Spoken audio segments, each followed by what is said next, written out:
Hello students, we are seeing class 6 chapter number 14, that is water, and this is our third video of this chapter. Okay, in this video we are going to revise the topic through lead text book.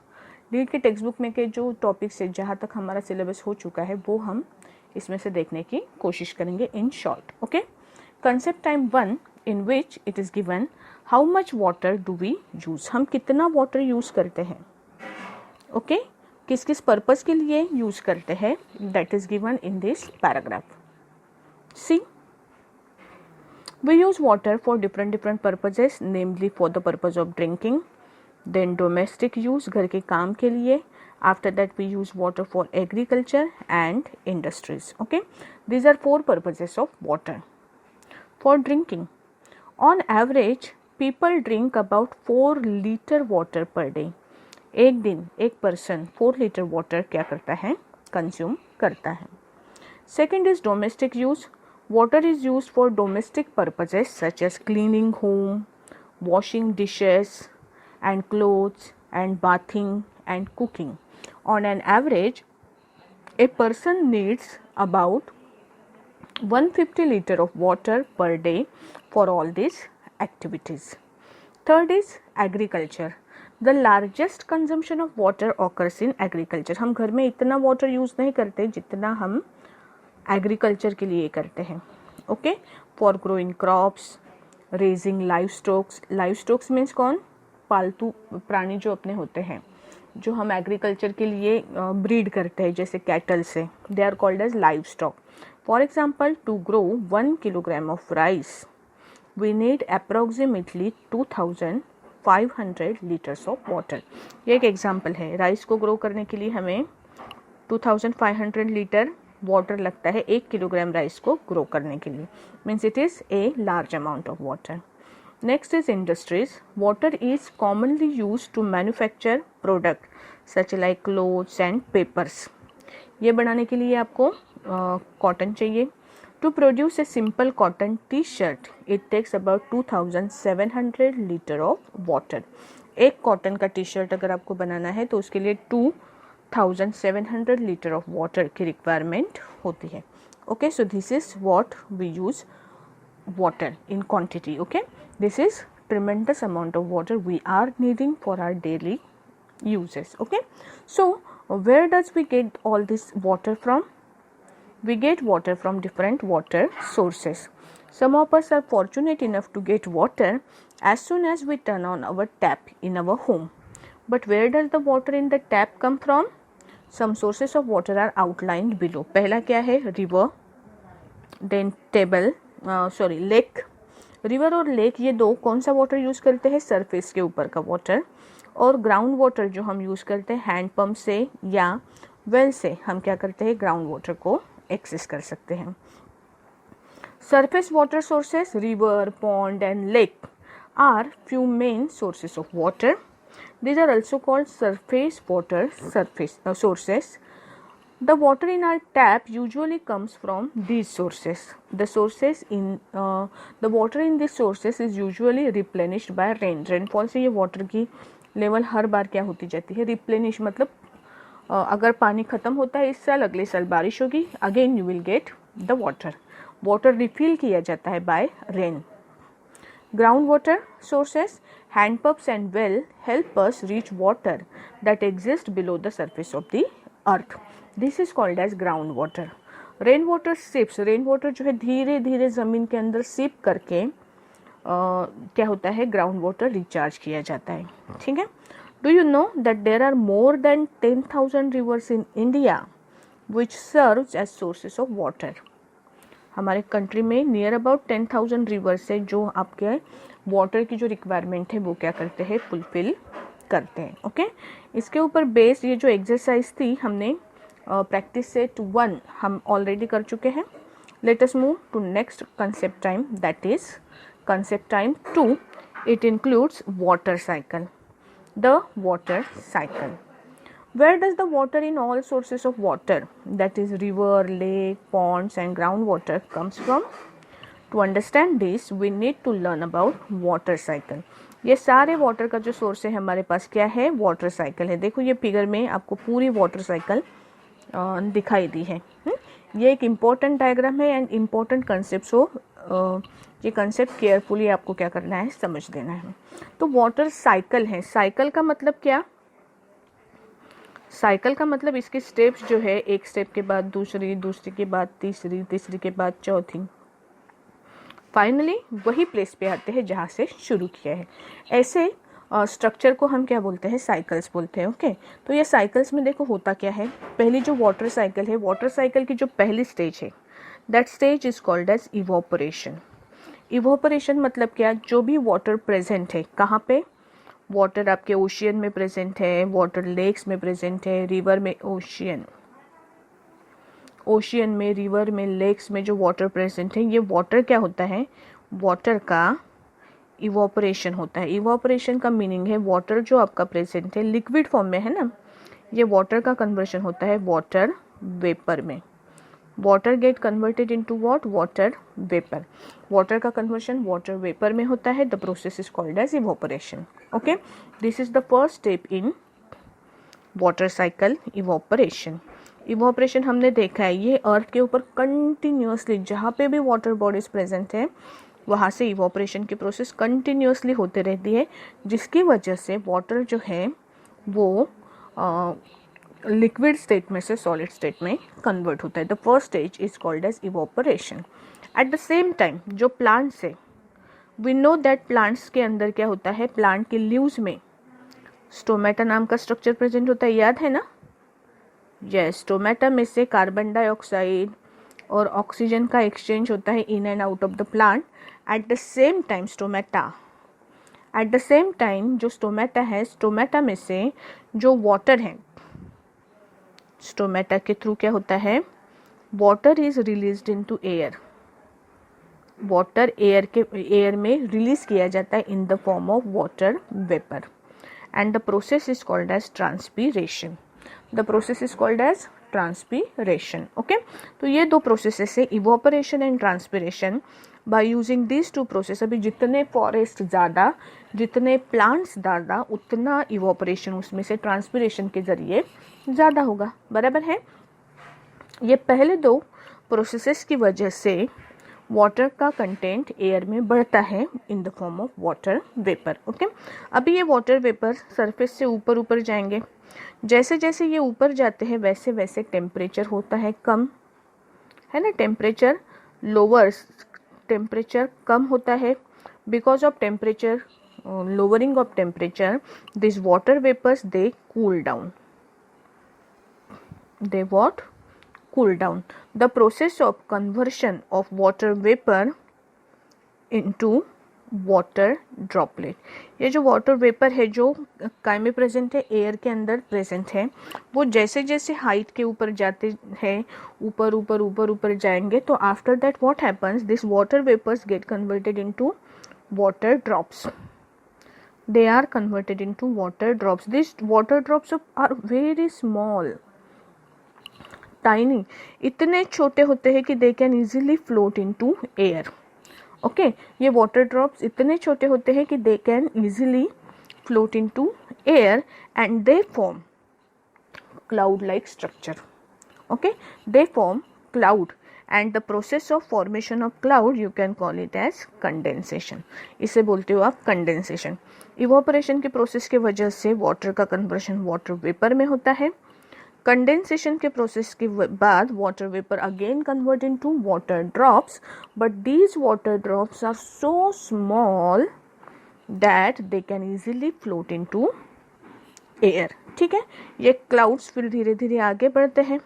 Okay, और जैसे जैसे वो और ऊपर ऊपर जाते हैं, जैसे जैसे एटमॉस्फेयर डेंस होते जाते हैं, वैसे वैसे ये जो छोटे छोटे ड्रॉप्स है वाटर की, ये धीरे धीरे क्या होते हैं, धीरे धीरे कंबाइन होते जाते हैं और छोटे छोटे ड्रॉप्स से वाटर के बड़े बड़े ड्रॉप्स बनने लगते हैं। और ये ड्रॉप्स जो है अभी ये एयर में रहना इनको पॉसिबल नहीं होता, they become heavy weighted and after they fall down on the earth in the form of rainfall और स्नो और hill. That step is called as precipitation. फिर उसको क्या बोलते हैं हम? प्रेसिपिटेशन बोलते हैं। ठीक है, तो इन स्टेप्स के वजह से इवापोरेशन, फिर कंडेंसेशन, फिर प्रेसिपिटेशन, इसके वजह से रेनफॉल हुआ। अभी ये जो रेनफॉल हुआ, ये रेनफॉल का बाद में क्या होगा? They fall on mountains, on plains, and after that they get converted into, उनसे रिवर्स बनते हैं। रिवर वाटर फिर किसको जाता है? That river water is transported into lakes, and finally again that water get added up into what? Into the ocean, and again the process continues. Okay, this process continuation की वजह से क्या होता है? वाटर का जो है मतलब ओशियन वाटर से रेनफॉल होता है, जिसके वजह से सरफेस के ऊपर वाटर चार्ज होता है. After that ground water also get charge because of this, and finally again water add होता है ओशियन में. फिर से इवोपरेशन की प्रोसेस स्टार्ट होती है. This process is called as what? We call it as water cycle. Okay, the water cycle फिर से देखो. Where does the water in all sources of water, that is,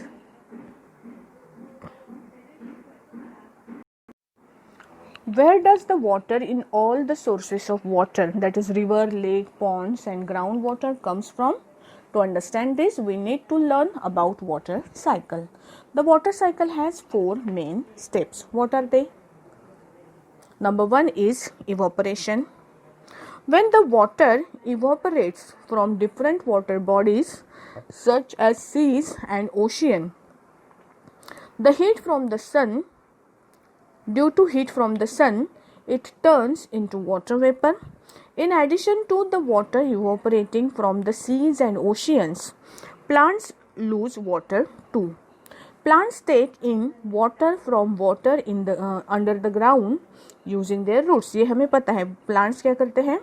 roots के through ground में से water absorb करते हैं, and they lose some part of this water through small pores in their leaves. और जो उनके स्टोमेटा होते हैं, स्टोमेटा के थ्रू कुछ वाटर का क्या हो जाता है? वेपराइजेशन हो जाता है.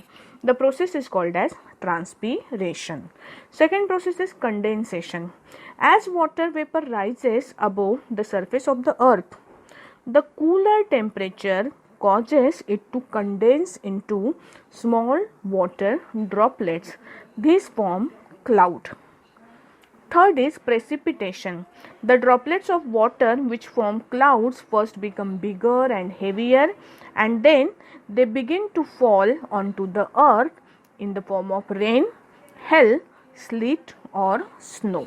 Okay, and fourth is after precipitation, this water that falls on the ground, it is again returned into ocean, river, lake and stream, and some rainwater seep into the ground to recharge the groundwater. Okay, diagram में चलो तो जरा वापस. See this diagram. यहाँ पे आपको कुछ दिख रहा है क्या? जो रेनफॉल हो रहा है ना, that rainfall is in the form of, मतलब जो प्रेसिपिटेशन हो रहा है, प्रेसिपिटेशन ये एक तो रेन के फॉर्म में होता है, ये हमें पता है. सेकेंडली ये चीज जो यहाँ पे दिख रही है, what is it? What is it? It is a snowflake. Snow के जो पार्टिकल होते हैं ना, जो अर्थ के ऊपर गिरते हैं, वो कैसे होते हैं पता है? They are having various designs.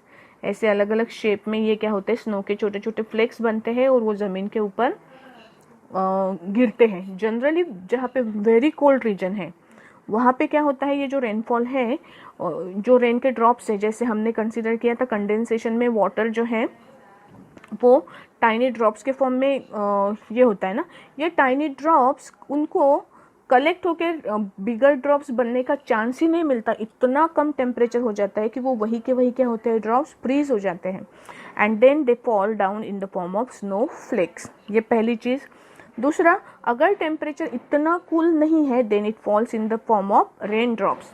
लेकिन कई बार क्या होता है कि suddenly there is fall of temperature, तो ये रेन ड्रॉप्स जो है, ये अगर नीचे आते आते अगर कहीं पे इसको कूलर रीजन मिल गया, टेम्परेचर कम हो गया, तो फिर ये रेन ड्रॉप्स जो है उनका बाद में ये फ्रीज हो जाते हैं एंड फॉर्म हेल्स, गारा. हाँ, और फिर बड़े बड़े स्टोन्स के फॉर्म में ये क्या होता है, ज़मीन के ऊपर गिरते हैं. That we call as hailstorm. Okay, so these are different types of precipitation. And fourth step is what? It is collection. Most of the water that falls as rain, hail, sleet or snow eventually collects into ocean, river, lakes and stream, and some of the rainwater seeps into the ground to recharge the ground water. तो अगर आपको water cycle explain करने के लिए आई तो you have to draw this diagram and you have to mention these 4 points. Okay, आगे बढ़ते हैं. See, there is a practice question 2 based on this knowledge and our previous knowledge also. Okay, see, first question देखो क्या है. Practice question 2 का first question. In which of the following cases will evaporation of water be slowest? Explain the reason for the answer. ये 4 conditions दी है जिसमें पहले tray में water is kept under sunlight, second में a glass of water kept in room, तीसरा kettle of water kept on the burner and fourth है the bucket of water kept on the terrace. कहाँ पे सबसे कम rate होगा? तो bucket, हम देखो ट्रे में सरफेस कैसे होता है, फ्लैट होता है और आपने उसको सनलाइट में रखा है. ग्लास का सरफेस कम होता है, सरफेस एरिया है ना, और आपने उसको रूम के अंदर रखा है. Kettle of bottle is kept on burner means you are heating it, and a bucket of water is kept on terrace मतलब अगेन इन सनलाइट. आपको स्लोवेस्ट रेट कहाँ पे होगा ये आइडेंटिफाई करना है. तो कहाँ पे होगा? Definitely in a glass kept in A room.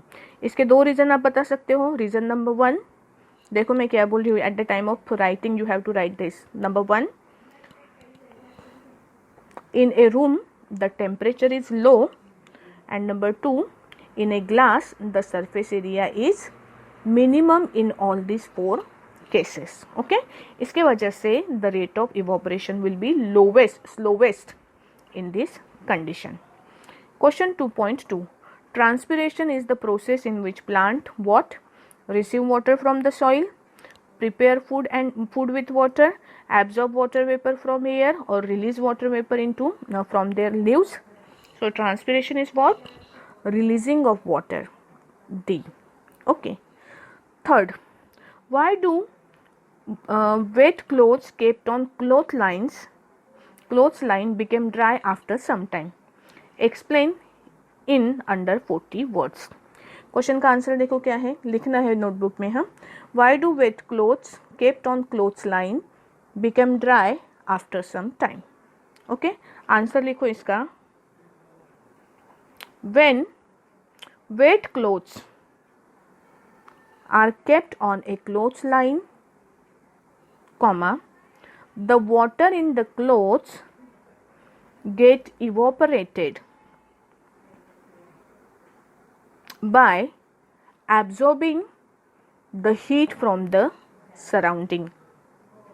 The water in the wet clothes evaporated by absorbing heat from the surrounding.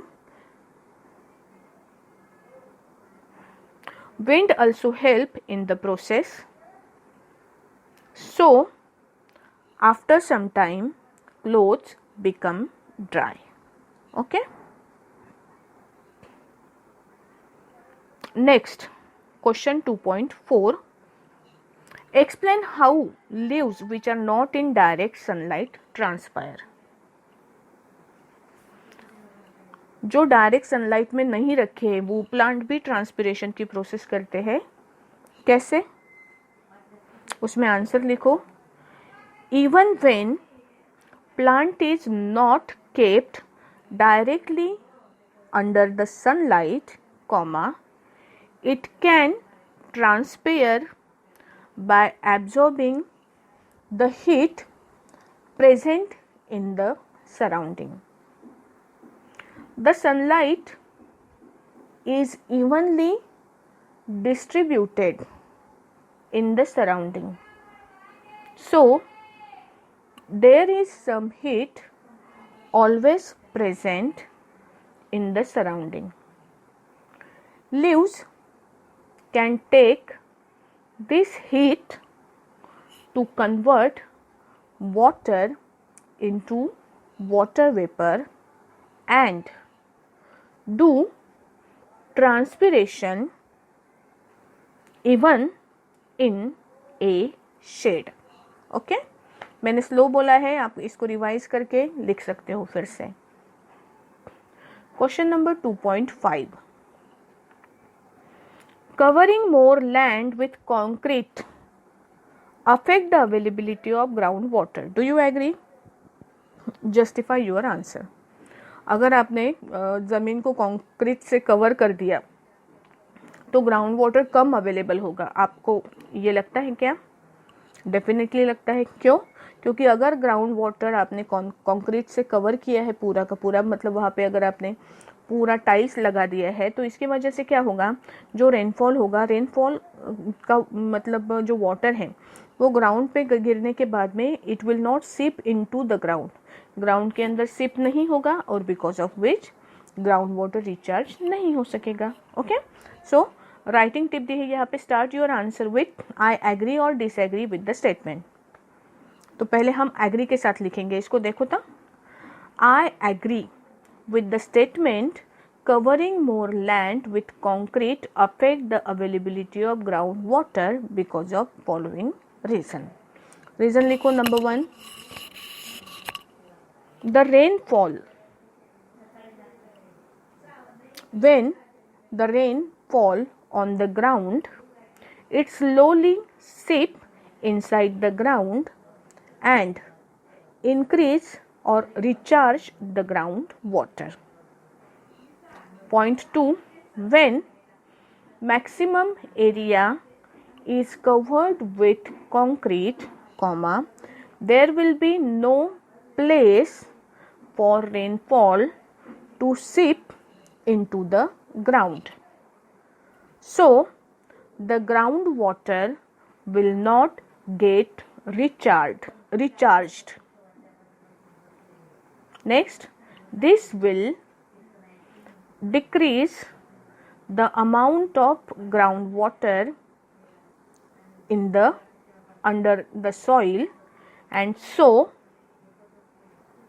the availability of groundwater will get affected. Okay, this is the answer of question 2.5.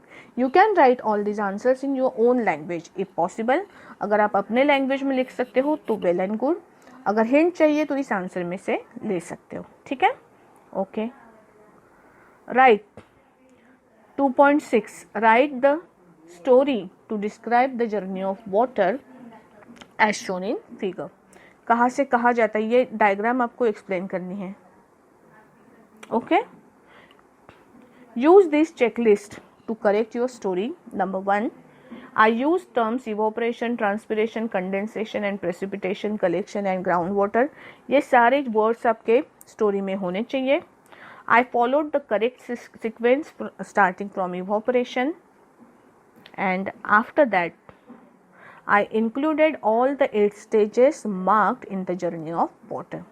Her stage आपको क्या करनी है, sentence by sentence लिखना है. पहले stage में क्या आएगा, नंबर 1 आएगा इवोपरेशन और ट्रांसपिरेशन. नंबर 2 पे आएगा कंडेंसेशन. नंबर 3 पे क्या आएगा, रेनफॉल. रेनफॉल के बाद में formation of what, formation of reverse आएगा, है ना. फॉर्मेशन ऑफ रिवर्स के बाद में ये वाटर फिर से कहाँ पे गया, रिवर फॉर्म हुई. फिर ग्राउंड वाटर रिचार्ज दिख रहा है आपको. रिवर फॉर्म होने के बाद में ग्राउंड वाटर रिचार्ज होगा.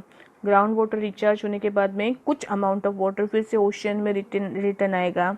ओशियन में रिटर्न आने के बाद में फिर से उसका इवोपरेशन होगा, कंडेंसेशन होगा और रेनफॉल गिरेगा.